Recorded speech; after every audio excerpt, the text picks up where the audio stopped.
jedź, bo chcę, żebyś było widać, że ty umiesz jechać. Dawaj, Wojtuś.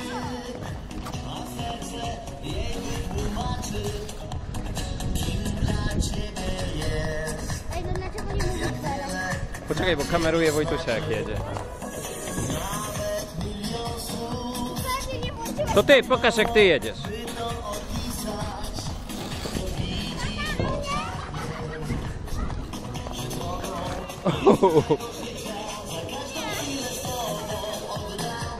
Dawaj, Wojtuś, jeszcze raz.